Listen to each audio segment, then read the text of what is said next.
Dahil daw itinaas ang kalsada, naipon na ang mabaho at nilalamok na baha sa gitna ng daanan. Actually po sanay na kami sa tubig. Pero hindi po katulad ngayon na ang tubig nag-steady na po. Kaya panawagan niya at ng iba pang residente sa Potrero. Ang gusto lang namin yung mayroong kaming linaw kung hanggang kailan kami magtitiis. Alam naman po namin na matagal.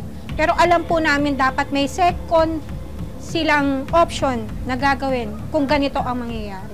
Nakapanayam ng resibo ang DPWH Bulacan 1st District Engineering Office. Ayon sa kanila, nasa 70% completed na ang mga proyektong ito. Ongoing daw ang paggawa ng road with drainage project habang natigil naman ang diversion road. Ang naging issue natin dito is right of way, kaya as of now, suspended tayo. Bakit po tayo nagsimula if meron na pala siyang right of way issues? Actually, ma'am, ayan, ang dumadating na lang sa amin is yung funding and yung alignment. We're just here to implement. We're just here to survey, to verify kung saan yung paggagawa ng project. Then doon pa lang natin malalaman na yung mga private property na tatamaan.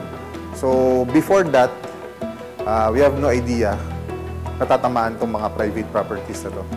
Pag-amin pa ng DPWH na disburse o nailabas na ang mahigit kalahati ng milyong-milyong pondo. Mga sir, mahigit 30 million pesos po ang pinag-uusapan natin dito. Pero bakit ganito po ang sitwasyon?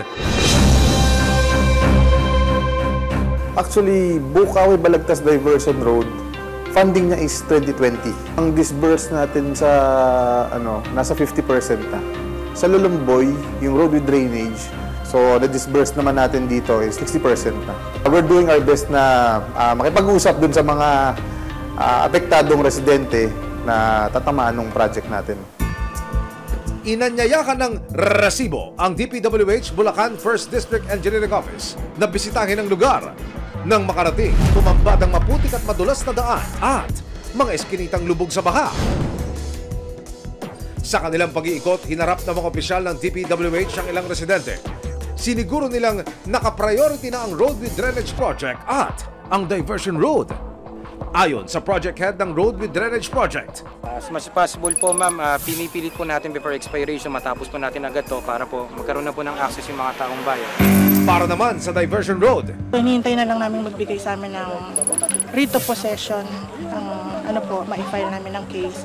And then kung meron na po nun, tuloy kami sa gawa nun. Konting tiis na lang po kasi pag naman nagawa ito, yung ginhawa naman po na maidudulot ito. ayon naman sa barangay, nakikipagtulungan na sila sa DPWH para agad nang masolusyonan ang right-of-way issue. Kami po ay gumawa ng isang resolusyon sa barangay upang yung mga private road na yun para ma-donate na po yung mga rampa po ng bawat iskinita. Kami po ay nakiusap na sana po nga ma-semento at maayos at pinagbigyan naman po kami ng DPWH.